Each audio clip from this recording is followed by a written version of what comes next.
त्यसो भए अगाडि बढौं हामी वाटर प्युरिफिकेसन मेथडको कुरा गरौँ के हुँदो रहेछ वाटर प्युरिफिकेसन मेथड हामीले इन्भाइरोमेन्टमा पाउने जुन वाटर छ त्यो वाटर त प्योर फर्ममा हुँदैन भनेको हामीलाई चाहिँ पानीलाई दुईटा फर्ममा युज गर्न बनाउन पर्यो एउटा भनेको ड्रिङ्केबल है एउटा चाहिँ ड्रिङ्क गर्न सक्ने बनाउनु पर्यो भने अर्को के बनाउनु पर्यो हामीले चाहिँ हाउसहोल्ड युज गर्न सक्ने भनेको के धुने हुन सक्छ पखाल्ने हुन सक्छ लन्ड्री गर्ने हुन सक्छ है बारीमा हाल्ने हुन सक्छ गाई बस्तुलाई दिन मिल्ने हुन सक्छ हो गाई बस्तुलाई पनि प्योर फर्मै चाहिन्छ धेरै इम्प्योर पानी त गाई बस्तुलाई पनि दिन मिल्दैन है उनीहरु पनि त बिरामी भइहाल्छ हामीले त्यो कुरा पनि ख्याल गर्छौं है बेसिकली अब कसकोलाई कति चाहिने भनेर यो एउटा लेभल अफ प्युरिफिकेसन चाहिँ चाहिन्छ हामीलाई ओके त्यही कुरालाई हामीले नम्बरमा भन्दाखेरि 1% of water is only usable है एमसीक्यू मा सोध्छ है त हाम्रो वाटर सोर्स को करिब 1% वाटर मात्रै के रहेछ त युजेबल रहेछ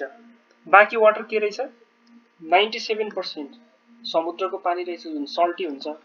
सलाइन हुन्छ है त यसमा चाहिँ सल्टहरु इलेक्ट्रोलाइटहरु टन्नै हुन्छ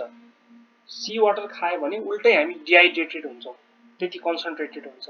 भने 2% भनेको सलिड फर्ममा रहेछ वाटर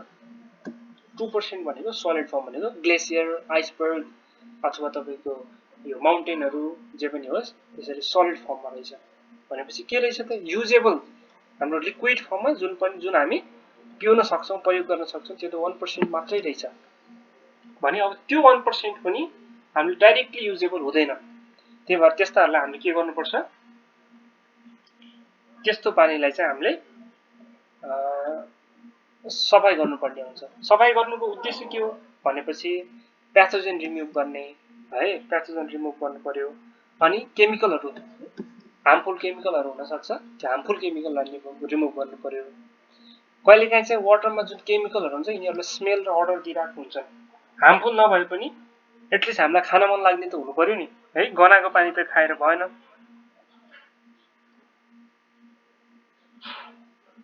अनि अर्को चाहिँ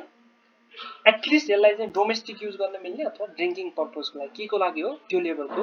प्युरिफिकेसन पनि हामीले दिनु पर्यो है अब के हुँदो रहेछ त वाटरको सोर्सेस भनेपछि वाटरको सोर्सहरु एउटा चाहिँ रेन भयो है माथिबाट आउने अर्को भनेको हाम्रो सरफेस वाटर भयो जुन चाहिँ बाहिरबाट देखिन्छ र अर्को चाहिँ जमिन भित्रको पानी जसलाई हामी ग्राउन्ड वाटर भन्छौं ओके ल हेरौं रेन भनेको त रेन एउटा मात्रै भयो जुन चाहिँ सफ्ट वाटर हुन्छ यसमा चाहिँ इलेक्ट्रोलाइटहरु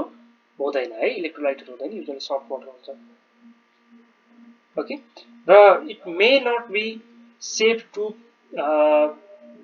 or pure depending on environment and atmosphere अब कहिले पानी कलेक्सन गरेको छ कस्तो मौसम छ वातावरण कस्तो छ कुन ठाउँमा हो के अनुसार चाहिँ it can be safe or it can be unsafe यसलाई चाहिँ डाइरेक्टली हामी भन्न सक्दैनौं तर पनि प्योरेस्ट फर्म भनेको चाहिँ स्टिल के हो त रेन वाटर नै हो है त रेन वाटर नै प्योरेस्ट फर्म हो एक्जाममा सोध्न चाहिँ सोधिरहेको हुन्छ which of the following is purest भनेर सोधिरहेको हुन्छ त्यो रेन वाटर नै हो किनभने जब पानी ग्राउन्डमा पुगिसक्छ त्यसपछि केही न केही त्यसमा इलेक्ट्रोलाइट सल्टहरु हैन ग्यासहरु केही न केही मिसिहाल्छ तर जुन भ्यापोराइजेसन भएर वाटरको ड्रपहरु बन्छ त्यो बेलामा चाहिँ हाम्रो के हुन्छ त त्यसमा इलेक्ट्रोलाइटहरु त्यस्तो इम्प्युरिटिजहरु मिसिएको हुँदैन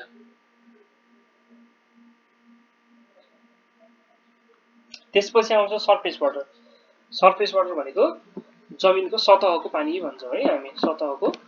पानी भन्छौं सतहको पानी भनेको बाहिरबाट देख्ने सोर्सहरु जस्तो तलावहरु हैन लेकहरु भनेको ताल तलावहरु भन्छौं रिजर्भयर भनेको कुनै ड्यामहरु बनाएको छ कि कुनै त्यस्तो कलेक्सनहरु बनाएको छ कि भनेर है अर्को चाहिँ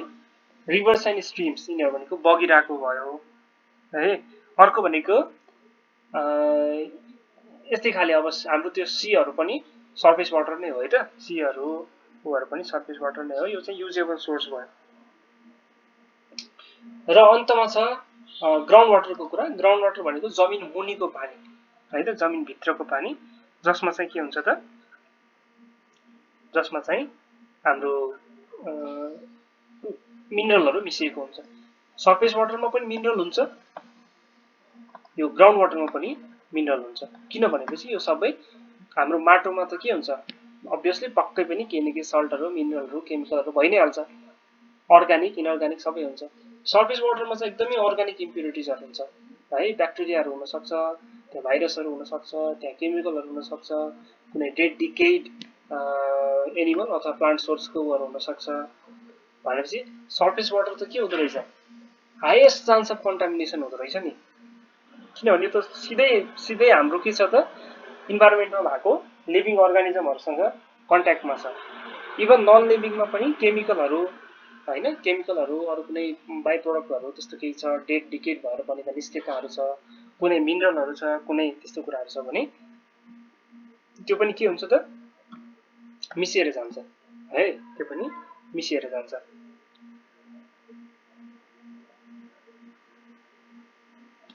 र अर्को चाहिँ यो ग्राउन्ड वाटर भनेको जमिनभित्र हुन्छ, यसमा इनअर्गानिक इम्प्युरिटी चाहिँ कम हुने चान्स हुन्छ, किनभने यो जमिनभित्र छिर्दाखेरि यो फिल्ट्रेसन भएर छिरेर जान्छ है, रेन वाटरबाट छिर्यो भने फिल्ट्रेसन भएर छिरेर जान्छ। तर त्यसरी छिरिसकेपछि त्यसमा मिनरल चाहिँ हुन्छ, इट मे कन्टेन मिनरल्स, तर अर्गानिक इम्प्युरिटिज हुने चान्स अलिकति कम हुन्छ हैन, रिलेटिभली कम हुन्छ। त्यसले गर्दाखेरि it can be safer. Mineral चाहिँ हुन्छ, जस्तो हामीले तपाईहरुलाई एकदमै तपाईले बुझ्ने इक्जाम्पल दिन्छु, आर्सेनिक भएको पानी भन्छ हैन, तराईको ट्युबवेलहरुमा आर्सेनिक भएको, त्यो ट्युबवेल भनेको ग्राउन्ड वाटर हो, भित्रबाट निकाल्ने हो हामीले है, तर त्यसमा के हुन सक्छ त, मिनरल त हुन सक्छ नि, आर्सेनिक हुन सक्छ, लिड हुन सक्छ, एल्युमिनियम हुन सक्छ, आइरन हुन सक्छ, तर त्यसमा अर्गानिक इम्प्युरिटिज चाहिँ खासै हुँदैन र यो बायोलोजिकल इम्प्युरिटिज पनि हुँदैन। सरफेस वाटरमा तपाईले देख्नु भयो होला है, कुनै ताल तलाउ छ भने त्यहाँ गाई भैँसी गएर त्यही पौडी खेल्छन्, मान्छे त्यही पौडी खेल्छन्, दिशा पिसाब त्यही गएर जान्छ है, साइडको बोट बिरुवा पात पतंग केही छ त्यही जान्छ, किरा फट्याङ्ग्रा मर्यो त्यही खस्छ, कुनै जनावर मर्यो त्यस्तै पऱ्यो त्यो पनि त्यही हाल्दिन्छ। भनेपछि it has the highest potential of impurity. त्यही भएर सेफ वाटर भनेको दुईटा भयो, रेन वाटर र ग्राउन्ड वाटर। रेन वाटर पनि सबै सेफ नहुन सक्छ र ग्राउन्ड वाटर पनि सबै ठाउँको ग्राउन्ड वाटर सेफ नहुन सक्छ। त्यो हिसाबले हामीले कम्पेयर गरेर के गर्नुपर्ने हुन्छ त, चुज गर्नुपर्ने हुन्छ। र यहाँ तल दुईटा पोइन्टहरु लेखेको रहेछ, river water has highest chance of being contaminated. अब रिभर वाटर झन् के हुन्छ, बग्दै सब ठाउँको जम्मा गरेर गइरहेको हुन्छ भने deep wells are safest method. Deep well भनेको सेफेस्ट मेथड हो, कहिलेकाहीँ चाहिँ त्यसमा पनि कन्टामिनेसन जान सक्छ, पहिलो कुरा है, यिनीहरुमा पनि कन्टामिनेसन छिर्न सक्छ नि, नछिर्ने त होइन। दोस्रो कुरा भनेको त्यहाँ चाहिँ केमिकल इम्प्युरिटिज कुन लेभलको छ, के छ, त्यो चाहिँ हामीले ख्याल गर्नुपर्ने हुन्छ। त्यसरी हाम्रो के हुने भयो त, वाटरको सेफ्टी डिटरमाइन हुने भयो। ओके, यसपछि हामी मेथड अफ प्युरिफिकेसनको कुरा गर्छौं है।